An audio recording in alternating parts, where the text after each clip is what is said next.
Assalamualaikum dan salam sejahtera. Saya akan menerangkan penjajaran konstruktif bagi kursus GGA 3232. Kursus Penyelidikan Pendidikan 1 adalah kursus wajib fakulti yang bernilai 3 kredit untuk pelajar tahun 3. Kursus ini bertujuan memperkenalkan kepada pelajar tentang cara-cara menjalankan kajian saintifik dalam penyelidikan pendidikan. Dan di sepanjang kursus ini, pelajar akan didedahkan dengan kaedah menyediakan penyataan masalah, objektif kajian, persoalan kajian, hipotesis kajian, tinjauan literatur, metodologi kajian serta kaedah penganalisisan data. Terdapat 3 hasil pembelajaran kursus yang ingin dicapai dalam kursus ini, iaitu HPK pertama, pelajar dapat mengenal pasti konsep-konsep utama dan analisis yang berkaitan dengan penyelidikan pendidikan. HPK kedua, pelajar dapat membanding beza reka bentuk penyelidikan kuantitatif dan kualitatif serta aplikasinya dalam penyelidikan pendidikan secara dalam kumpulan.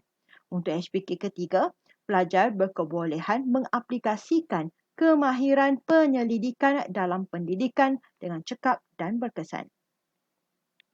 Berikut merupakan pelan pentaksiran untuk kursus ini.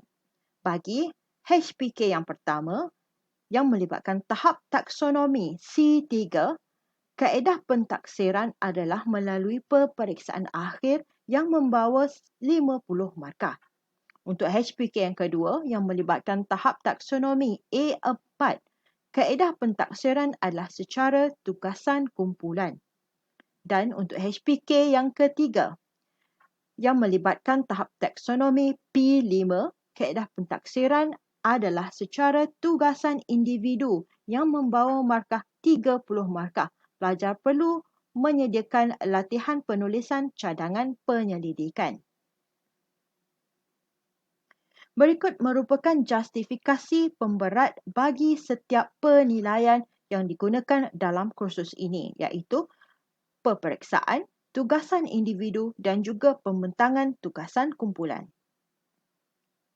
Berikut merupakan pengiraan SLT bagi kursus ini.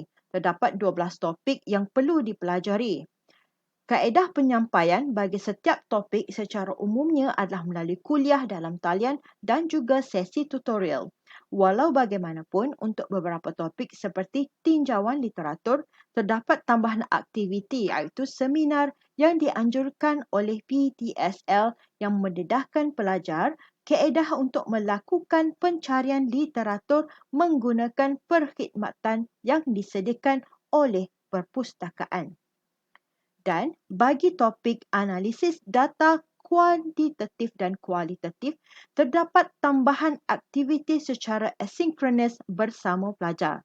Kerana untuk 2 topik ini, pelajar memerlukan lebih banyak latihan. Jadi, jumlah jam adalah 120 jam bagi 3 kredit. Ini pula merupakan jam SLT mengikut setiap HPK. Sekian sahaja pembentangan saya untuk penjajaran konstruktif bagi kursus GGA 3232. Sekian, terima kasih.